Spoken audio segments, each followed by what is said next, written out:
But the enemy is ruthless and desperate, and he is armed to the teeth. Against such a brutal foe, no amount of civil disobedience or of sabotage or of revolutionary terrorism can be of any avail. If therefore we want to expel British power from India, we have to fight the enemy with his own weapons.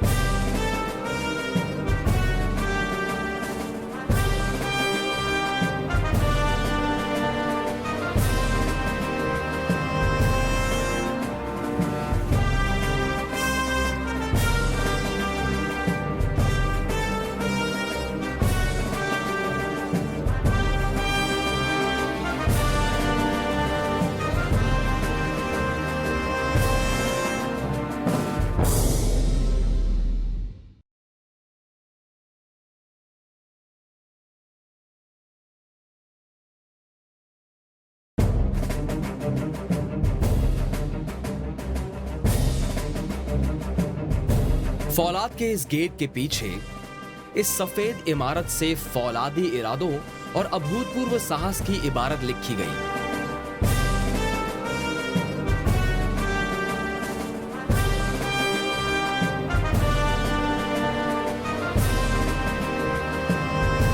गर्व और देशभक्ति से सराबोर एक ही लक्ष्य के साथ भावनाएं परवान चढ़ी।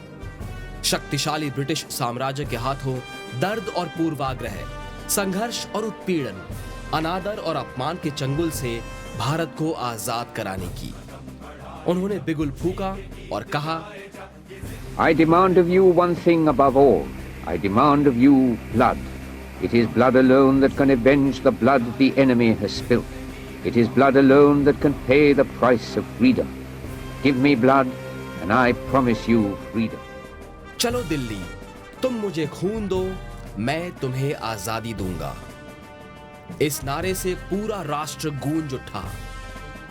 जो देशवासी मातृभूमि के लिए स्वतंत्रता के नाम पर सब कुछ निछावर करने की हिम्मत रखते थे, उनकी चेतना को झकझोर दिया। वो आवाहन जो दूर दूर तक फैला, आमो खास में प्रतिध्वनित हुआ, जो सिर्फ एक ही बात करता था, आजादी। लेकिन जिसकी आजादी के सपने को दमनकारी ब्रिटिश साम्राज्य ने कुचल कर रखा था। लाल किले पर तिरंगा फहराकर साम्राज्यवादी ब्रिटिश शासन को उखाड़ फेंकने के इस साहस भरे परवाने से जन्म हुआ इंडियन नेशनल आर्मी, यानी आजाद हिंद फौज का। चलो दिल्ली पुकार के, हमें निशान संभाल के, लाल किले पे गाड़ के, लहराए जा लहराए जा। चलो दिल्ली पुकार के, हमें निशान संभाल के, लाल किले पे गाड़ के, लहराए जा। आजादी के लिए हठीले, मूल में उत्तेजक इस आकर्षक अपील से देशभक्तों ने जापान से सिंगापुर, भारत से बर्मा, छोटे बड़े शहरों, दूर दराज के इलाकों, गांव देहात सबकी सीमाएं तोड़ दी। उस अपील की ताकत ने युवाओं के साथ सहज संवाद बना लिया। घर परिवार, नाते रिश्तेदार सबको छोड़कर कई लोग विश्वास की एक डोर से बनते गए, जिनका नाम था नेताजी। इम्फाल में उनकी जीत भले ही अल्पकालिक रही हो, किस्मत ने भले ही उनके दरवाजे पर दस्तक ना दी हो, कुछ वापस ही नहीं लौटे, और जो लौटे उन्हें नए यथार्थ के साथ रूबरू होना था, जहां उनके दर्द, उनके बलिदान को बहिष्कार और संदेह से होकर गुजरना था। इसी रास्ते से नव स्वतंत्र भारत में उन्हें अपने जीवन का पुनर्निर्माण करना था।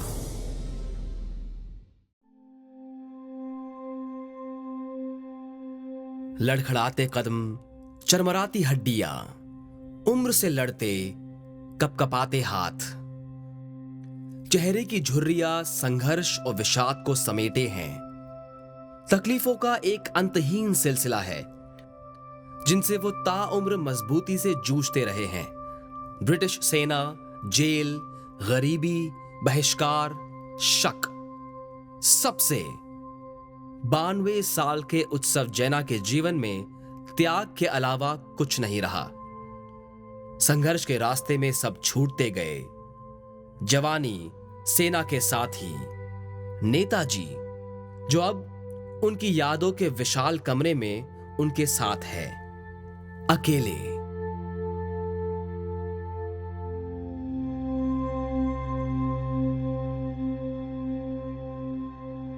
दुकान में अपने परिवार की जरूरतों और उनकी हिफाजत के लिए काम करने वाले लड़के का चलो दिल्ली के आवाहन के लिए आत्मसमर्पित होने का सफर।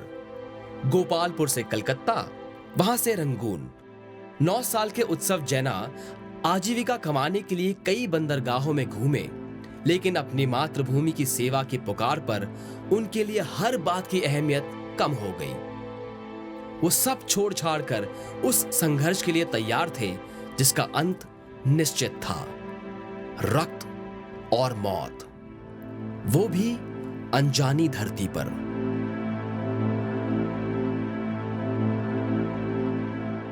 डाकी डाकी आसो से किए जीव लड़े की आज ना ये 4 जन काम कर दुकान में सब चलनी कहले जड़े रह चल सब छाड़ देकी गले लड़े केते मले केते हजरे कौन देखी थे जे यही कथा कर राज्य जीवन दब जीवन देले राज्य मिल आ प्रकृत राज्य मिलला कौन जीवन मान केते लोक जीवन दे बाकी रही आ कि खोजा ना केते मरुंट केते हजुंट केते भाषी केते कष्ट से सर भी राज्य मिली ना राज्य कौन मिल पार बहुत कष्ट है।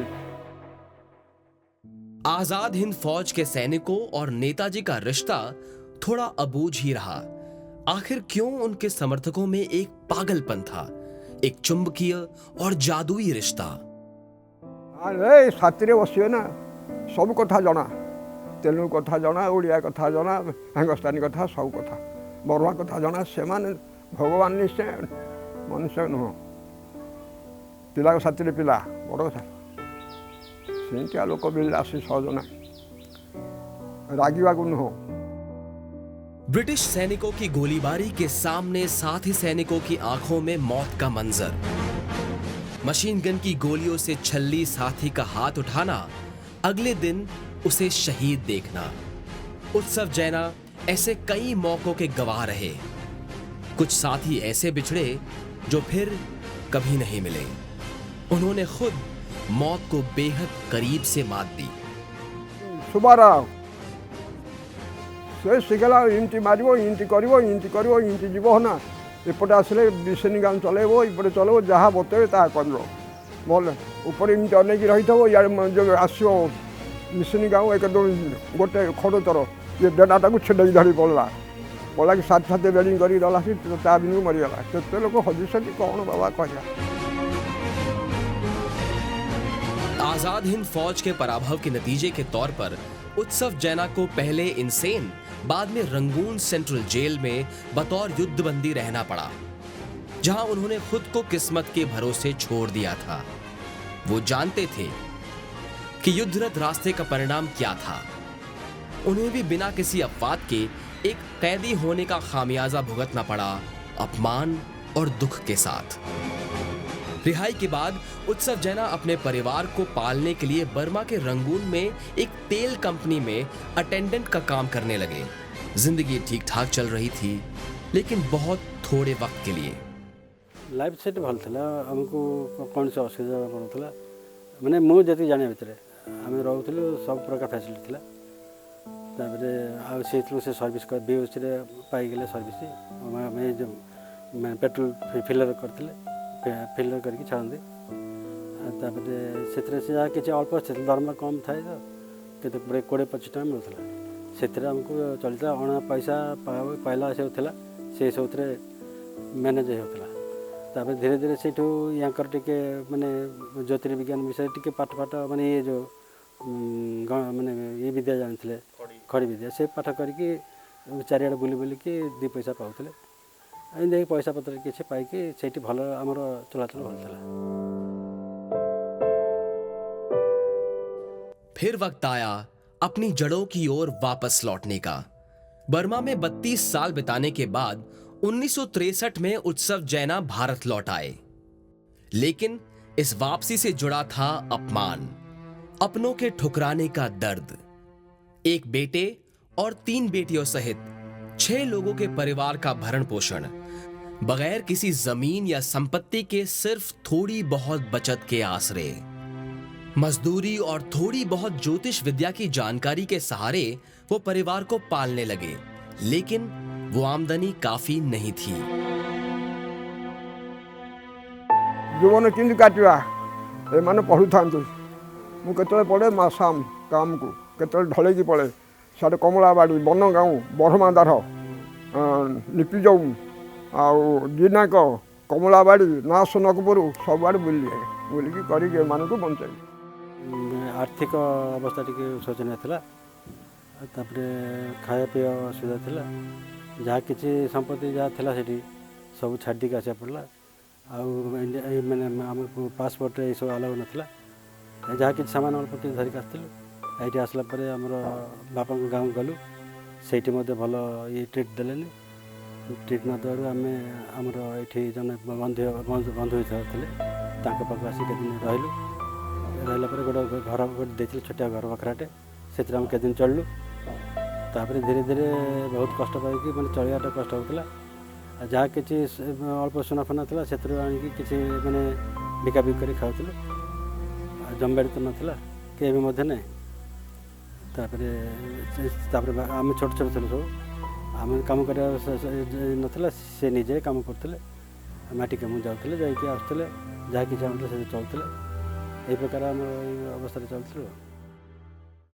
कानूनी लड़ाई के जरिए उन्हें 2005 में थोड़ी राहत मिली जब हाई कोर्ट के आदेश के बाद आईएनए में देश की आजादी के लिए उनके योगदान के बाद उन्हें मासिक पेंशन मिलने लगी।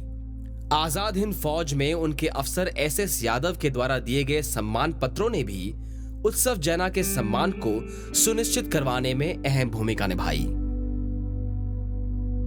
हाई कोर्ट रे गला जाए जा आमर नढ़ई वाला कहला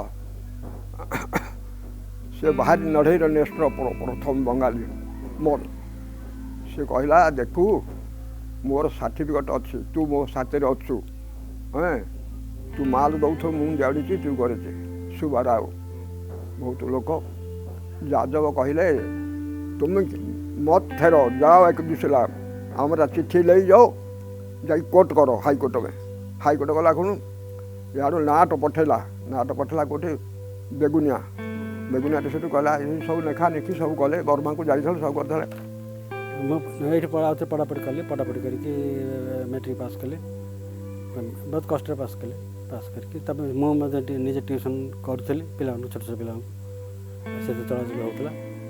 तापर धीरे धीरे से पाने ये बापा कम पलाते मुझे पढ़े बड़ कष्ट से पैसा मैनेज करूँ दिने खाली दिने चलू असुविधा चलता। तापर मुझे 70 पास कली मैट्रिक तापर 71 पढ़ेली कोरापुट जाके इंटरव्यू देके पाइली टीचर से।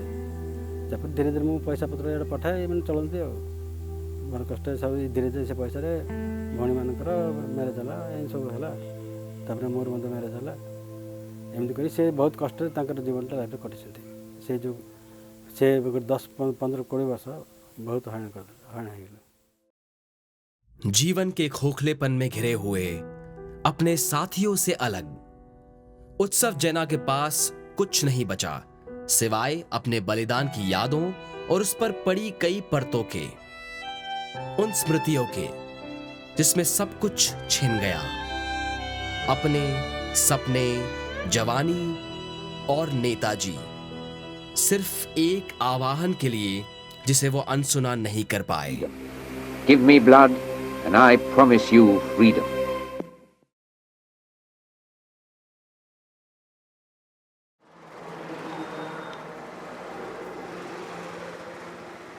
राष्ट्रीय राजमार्ग 5 के किनारे बसा मणिपड़ा भारतीय सेना में शामिल कई सैनिकों का घर है। बाहर से सादगी लिए इस सामान्य से गांव की मिट्टी में जैसे जुझारूपन रचा बसा हो।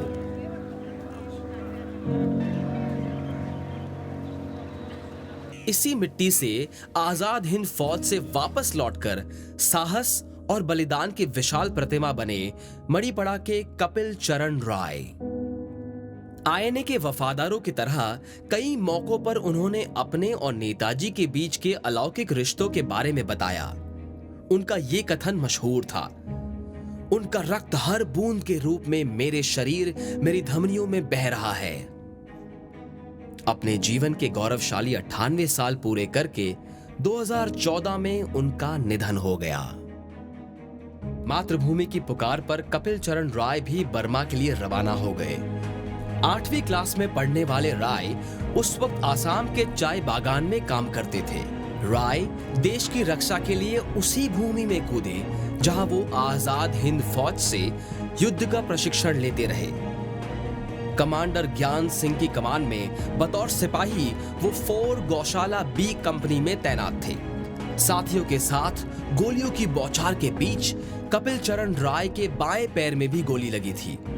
1946 में 15 महीने जेल में रहने के बाद उन्हें रिहा किया गया, लेकिन राय बर्मा में ही अपनी पत्नी के साथ रहे और उसी दौरान भारत में बसे उनके माता पिता की भी मौत हो गई।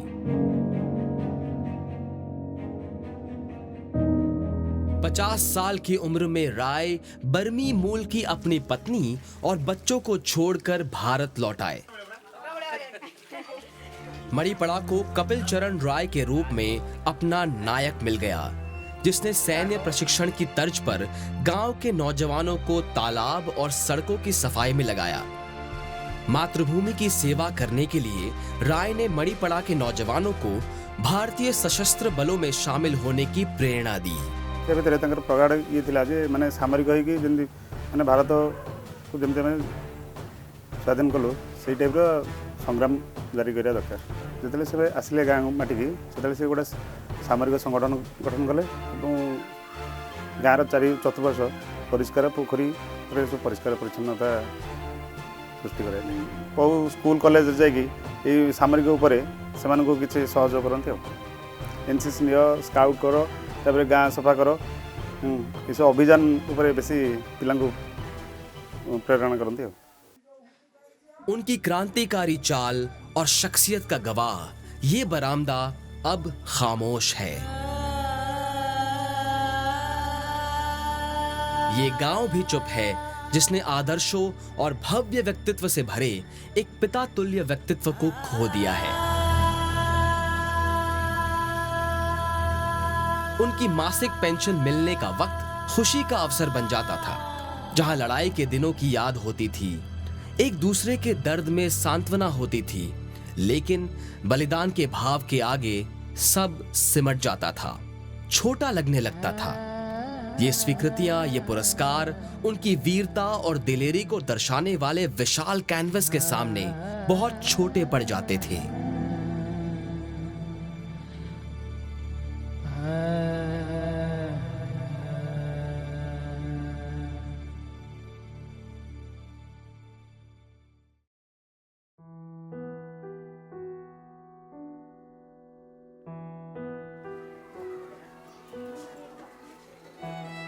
एक बड़ी लड़ाई के बाद अब यह अपनी कमजोर होती हुई याददाश्त के खिलाफ एक और लड़ाई है। कभी ये कांस्य पदक अपनी चमक के साथ सीने पर गर्व से लटका रहता था, आज भी ये बेशकीमती है, लेकिन 96 साल के खली प्रधान अब इसे पहचान भी नहीं पाते। दिमाग ने यादों के झरोखों पर पर्दा डाल दिया है। लड़खड़ाती जुबान संवाद को बेतुका सा बना देती है। खली प्रधान अब एक और जंग लड़ रहे हैं, जंग उम्र और उससे जुड़ी कड़वी वास्तविकताओं के खिलाफ। देश के लिए सब कुछ निछावर करने का संकल्प इंसान के निजी रिश्तों को पीछे छोड़ देता है। ऐसा ही था खली प्रधान का जीवन। 12 साल की उम्र में खली प्रधान को सुदूर बर्मा में घर चलाने का जरिया मिला बतौर दिहाड़ी मजदूर, ताकि वो भारत में बसे अपने परिवार का भरण पोषण कर पाए। इनसे शादी करने के महीने भर बाद ही अपनी मातृभूमि और एक बूढ़ी बीमार मां के बीच किसी एक को चुनने का विकल्प आया, जिसमें उन्होंने बगैर ज्यादा सोचे अपनी मातृभूमि को चुना। एक ऐसे घर में जिसकी छत अभाव और गरीबी का प्रतीक थी, लेकिन आजाद हिंद फौज के बुलावे पर हर विषम हालात को उन्होंने अनसुना कर दिया।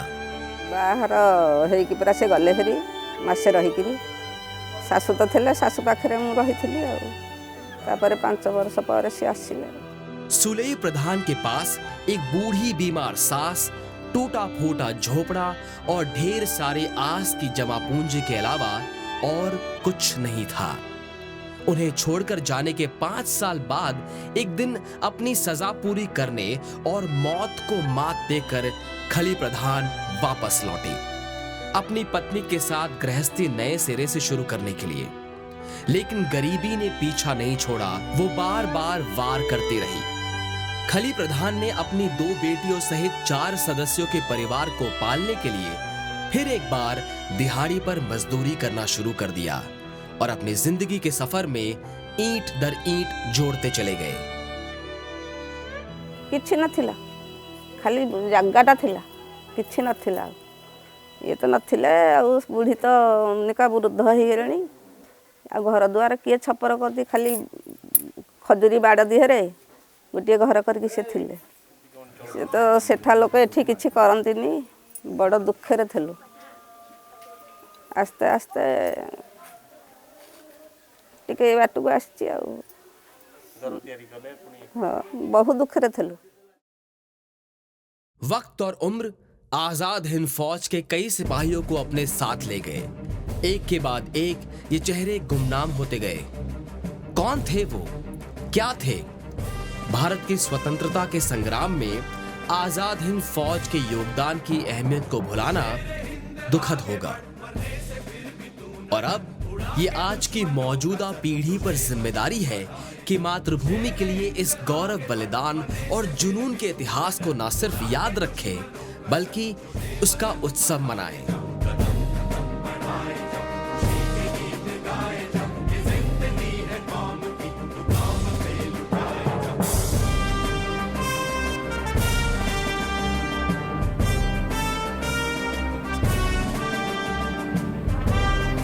ओडिशा जो माने आजाद हिंद फौज रे जोग देइथिले तांको विषय किसी तथ्य नथिला। सेटा बर्तमान राज्य सरकार तरफ बहुत जोर चेष्टा चलती। से आम गोटे आल्बम प्रस्तुत करछु। 339 जनकर ना से स्थान पाई आजाद हिंद, तेणु बर्तमान सहित जोगाजोग करने चेष्टा चली। गतिहीनता और उम्र ने भले ही इनके कदमों को रोक दिया हो, लेकिन आगे बढ़ते रहने का जोश इनमें अब भी जिंदा है। और उसी आवाहन की गूंज इन चरमराती हड्डियों और टेढ़े मेढ़े पैरों से आज भी आती रहती है, हमेशा कहती रहती है, कदम कदम बढ़ाए जा। कदम बढ़ाए जा, खुशी के गीत गाए जा, ये जिंदगी है कौम की।